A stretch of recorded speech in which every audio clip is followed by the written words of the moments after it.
Waalaikumsalam warahmatullahi wabarakatuh. Alhamdulillah, tadi kita sudah bersama-sama kita simak penjelasan dari Ustadz Abdul Aziz yang sudah memaparkan dari tafsir surat Maryam yang dimulai tadi dari ayat yang lanjutan dari pertemuan kemarin dari ayat 16 ya. Alhamdulillah, tadi langsung saja ya ke session pertanyaan, kita buka turnamen tanya jawab. Silakan kepada peserta kajian tafsir surat Maryam, kalau ada yang ingin dipertanyakan kepada Ustadz, mohon bisa dengan dua cara, bisa dengan raise hand atau dengan chat. Nah, silakan. Saat ini ada yang ingin bertanya? Silakan jika ada yang ingin bertanya, kami sudah bukakan untuk unmute. Oh, sudah ada dari Ibu Yanti. Sudah ada, itu ini dari Bu Yanti Sukadi ya.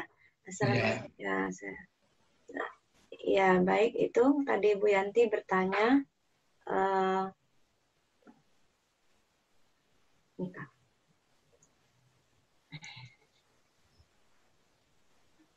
Ya, Assalamualaikum Ustaz, sekedar menegaskan. Waalaikumsalam. Ini sholatnya seorang wanita walau munfarid di rumah berarti lebih baik daripada sholat jamaah di masjid ya Ustaz? Iya, betul. Ya. Iya, jadi kalau segala penegasan, iya betul seperti itu karena ya semakin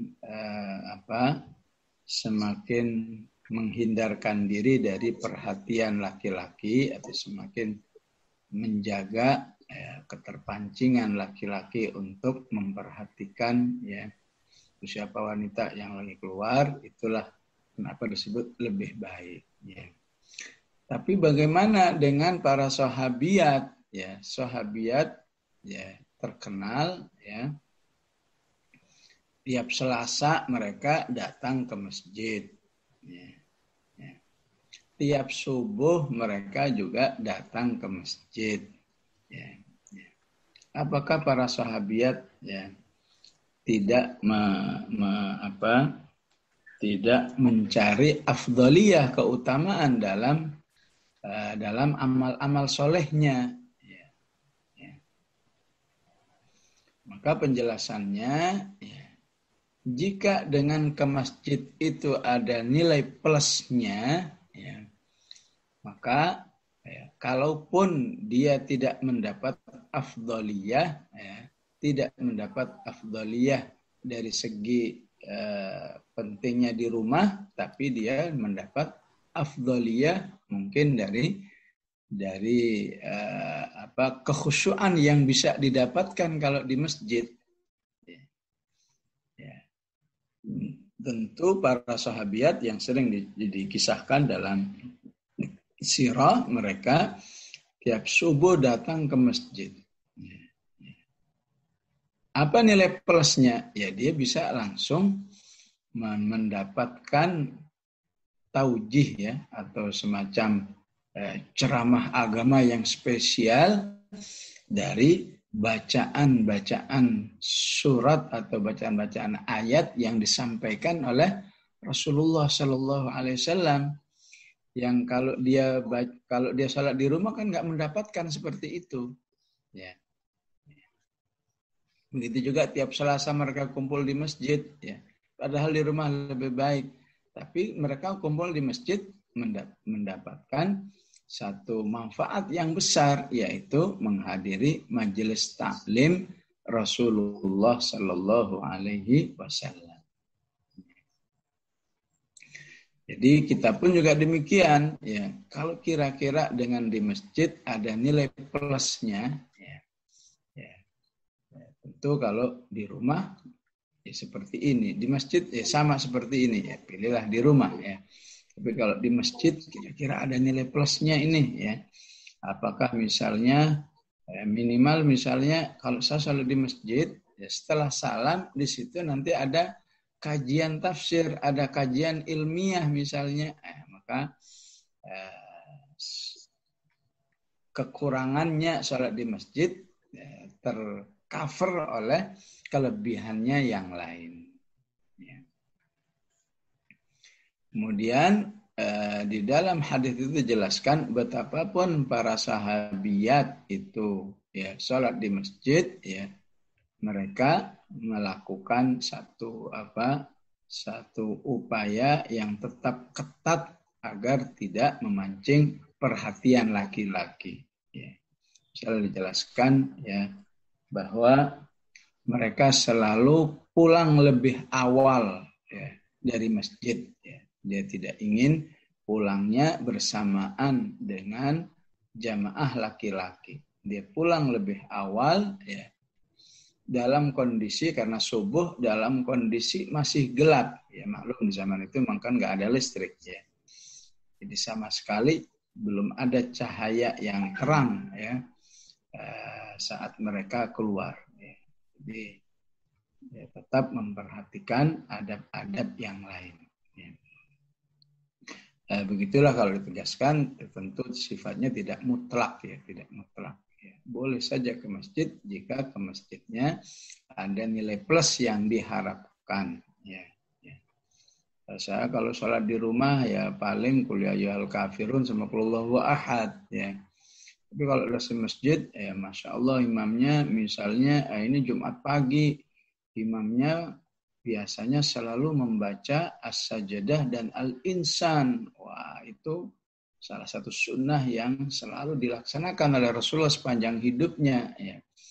Maka bisa saja seorang memilih di masjid ya.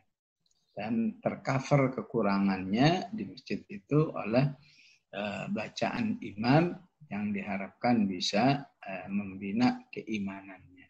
Ya, wallahu a'lam. Baik Ustaz, jazakumullah khairan katsira penjelasan Ustaz. Alhamdulillah. Ini ada pertanyaan berikutnya dari Anna Armaini.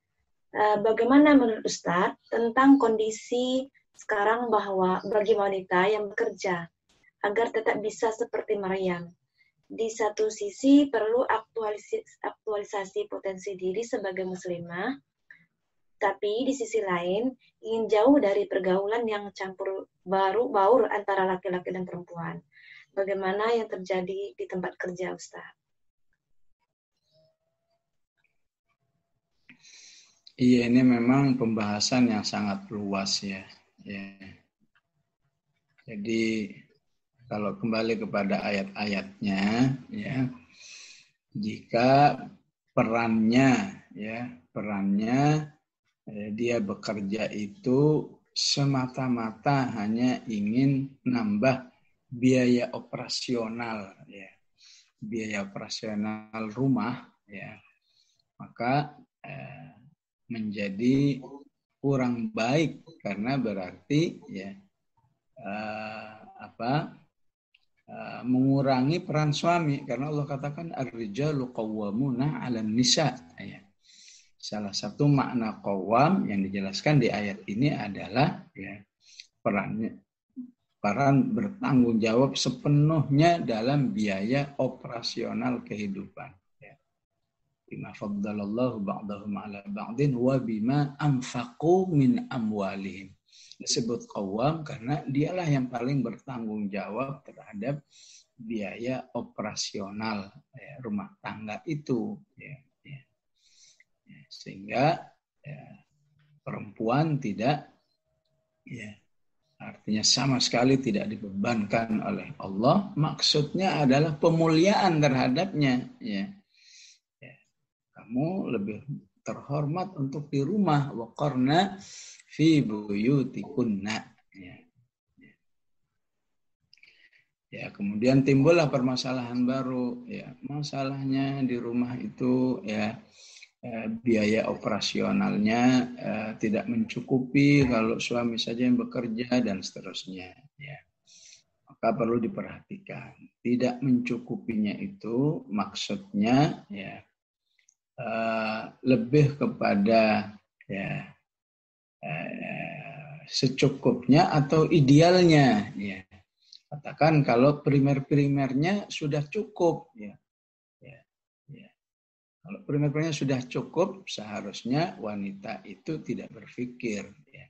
Artinya menjadi kurang baik kalau kenapa harus bekerja nggak cukup. Ternyata nggak cukupnya itu karena target-target apa istilahnya tersier ya. Ada kepentingan-kepentingan yang melebihi dari umumnya rumah tangga. Habis kalau saya nggak kerja ya kan nanti keluarga kita nggak bisa traveling ke Perancis misalnya. Nah itu yang nggak tepat gitu. Cuma kerja hanya untuk ya supaya bisa traveling, supaya bisa punya apartemen misalnya. Padahal rumah sudah ada ya. Mungkin masih bisa dimaklumi ya. Kalau ternyata memang suaminya mengalami i'sar ya. I'sar itu kemampuan cari nafkah yang minim ya. Udah berusaha suaminya itu ya jumpalitan, tapi memang kemampuan cari rezekinya tidak banyak sehingga untuk masalah primernya masih kurang ya.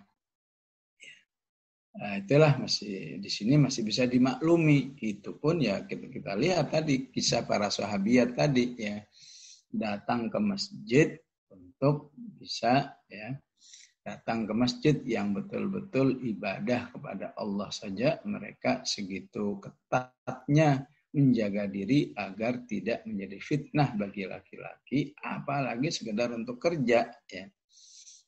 Ya tentu setiap orang berusaha ya. Adapun di dalam pelaksanaannya ada kurang sempurna dan seterusnya tinggal banyak minta ampun kepada Allah. Yang penting dia harus bisa memastikan saya kerja ini sebenarnya untuk apa gitu ya. Jangan sampai kerja sekedar tadi untuk sebuah kepentingan sifatnya pelengkap. Ya. Ketiga dalam hal ini harus diperhatikan ya. Kalau saya kerja ini ya untuk kepentingan umatnya apa ya. Kan dikatakan khairun nasi anfa'uhum linnas. Sebaik-baik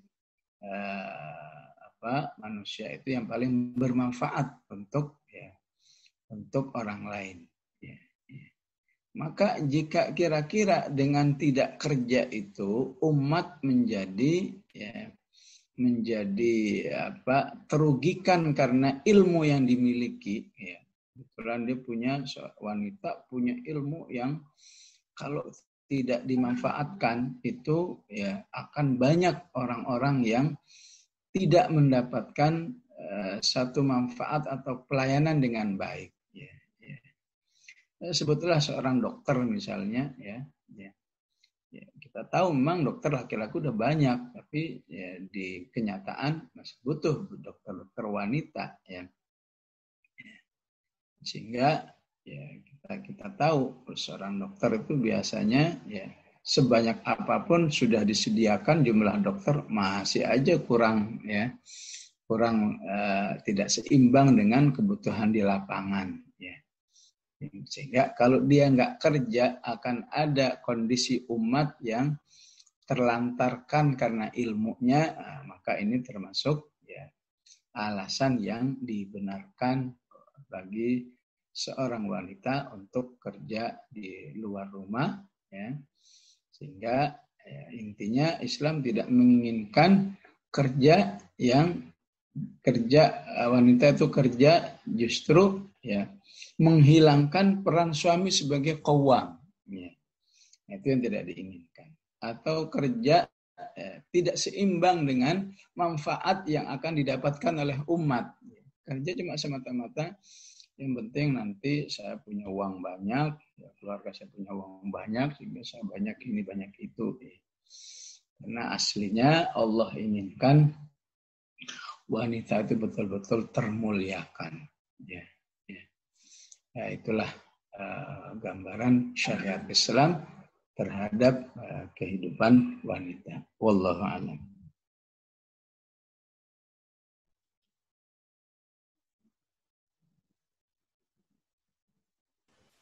Mbak Hilal, boleh dinyalakan dulu mikrofonnya? Oh iya, Afwan. Iya, terima kasih Ustaz.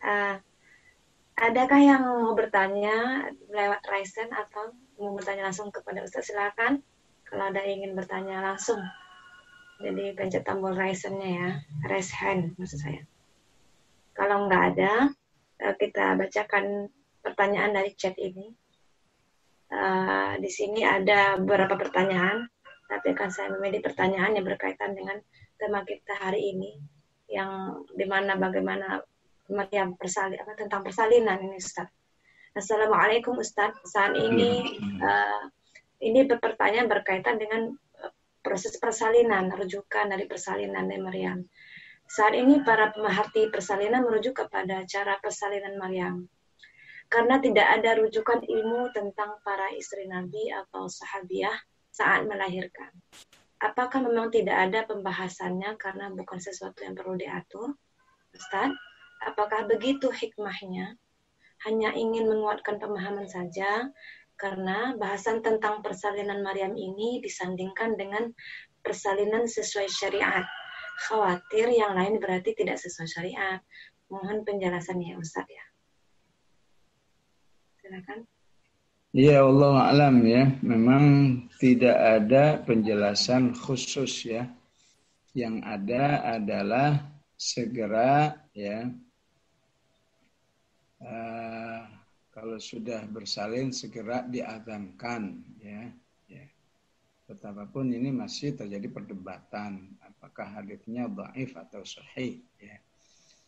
Kemudian segera didoakan agar Allah melindungi dari godaan syaitan, dari binatang yang beracun, dan dari mata yang lamah ya, mata yang pandangan yang membahayakan bagi bayi itu.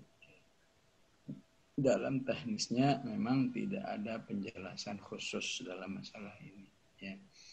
Wallahu a'lam, saya melihat aslinya Allah inginkan ya. Allah inginkan ya, proses persalinan itu adalah proses alami dari manusia ya. Artinya manusia itu dalam melakukan persalinan ya, aslinya adalah bisa dilakukan secara mandiri ya. Karena itu ya ibaratnya seperti ya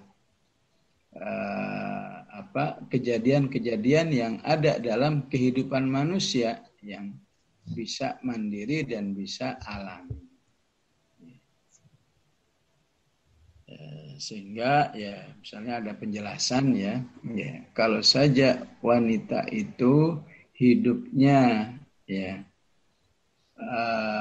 dalam kebiasaan yang baik misalnya ya, kebiasaan yang baik terutama dalam dalam kegiatan-kegiatan tertentu ya.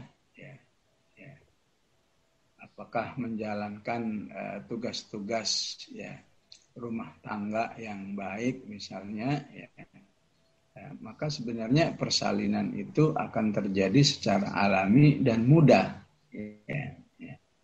ya Allah alam. Kalau kata orang dulu di kampung tuh katanya ya kalau saja wanita itu katanya rajin ngepel aja ya. Ngepel zaman dahulu itu kan modelnya ya pakai merangkak gitu kan ya. Kalau ibu-ibu zaman dahulu kan begitu ya. Itu sudah cukup, manusia itu ya akan bisa melakukan persalinan secara alami dengan gampang dan bebas. Ya naudzubillah-nya ya, justru yang alami begini ya sering dialami oleh ya, semoga Allah menjaga kita semua ya. Sering dialami oleh wanita-wanita yang proses persalinannya dihasilkan ya oleh kecelakaan ya. Wanita-wanita yang proses persalinan kecelakaan itu kan biasanya nggak ribet-ribet amat biasanya, ya. Ada yang katanya tinggal masuk kamar mandi, ya. Udah tinggal procot, tinggal potong-potong, udah selesai gitu ya. Tapi justru yang halal-halal ini kok kelihatannya ya ribet amat gitu ya. Jadi ini juga kembali kepada ya apakah pola pikir, apakah persepsi dan lain sebagainya ya. Sehingga ya kalau kita melihat Maryam ya memang ya terjadi secara alami begitu saja ya. Mengasingkan diri kemudian ya, lahir itu bayi dan seterusnya. Bukankah di dalam kenyataannya ya proses mekanisme tubuh itu ya seakan sudah memberi sinyal bahwa ketika bayi ini keluar sesungguhnya ada daya dorong yang diciptakan oleh Allah Subhanahu wa taala dari dalam ya. Yang kadang-kadang daya dorong ini tidak berjalan dengan baik ya. Apakah ketubannya habis duluan, apakah nggak kuat ngedorong dan seterusnya ya. Disitulah akhirnya butuh pertolongan ya. Disitulah akhirnya apakah dibutuhkan bidan, apakah dibutuhkan dokter dan lain sebagainya ya. Yang terkesan memang menjadi ribet ya. Ya tentu juga tidak ada masalah dalam hal ini ya. Wallahu a'lam, saya kira memang karena ini masalah yang sifatnya basyari ya, Allah tidak ada penjelasan khusus ya. Namun kalau melihat kondisi masyarakat yang harus diluruskan adalah hal-hal yang sifatnya mengarah kepada khurafat ya. Misalnya menganggap apa itu ya, ari-ari apa ya, kalau ari-ari itu dianggap ya jelmaan dari manusia itu sendiri sehingga harus dikuburnya harus kemudian diletakkan lampu selama sebulan dan lain sebagainya ya. Dengan khurafat-khurafat tertentu ini yang harus dihindarkan ya. Akhirnya ari cukup ditanam udah selesai, nggak perlu ada ritual khusus dikasih kembang setiap hari dan lain sebagainya. Nah hal-hal ini seperti ini yang harus diluruskan ya. Ya wallahu a'lam. Alhamdulillah Ustaz, saat ini sampailah kita pada di akhir acara kajian hari ini. Jam sudah menunjukkan jam 7.30. Selesai juga sesi tanya jawab kita hari ini. Alhamdulillah kita bermohon kepada Allah semoga apa yang disampaikan Ustaz tadi Allah pahamkan, Allah mudahkan kita memahaminya dan mencernanya, dan bisa mencontoh. Allah mampukan kita untuk bisa meneladani Maryam dalam menghadapi ujian hidup di saat lagi sedang-sedang asyiknya meningkatkan ibadah kepada Allah, dan semoga Allah kuatkan kita bisa menghadapi ujian tersebut dengan tetap husnudzon dan istiqomah, selalu tidak berputus asa dan mohon pertolongan kepada Allah. Alhamdulillah, jazakumullah khairan katsiran Ustaz. Di akhir acara ini kami mohon kepada Ustaz untuk menutup acara ini dengan pembacaan doa. Kepada Ustaz, saya persilakan. Bismillahirrahmanirrahim. Alhamdulillahirabbil alamin. Allahumma salli wa sallim ala Muhammad wa ala ali sayyidina Muhammad. Rabbana zalamna anfusana wa illam taghfir lana wa tarhamna lanakunanna minal khasirin. Allahumma ighfir lana ma qaddamna wa ma akharna wa ma asrarna wa ma a'lanna wa ma anta a'lamu bihi minna. Antal muqaddim wa antal muakhir.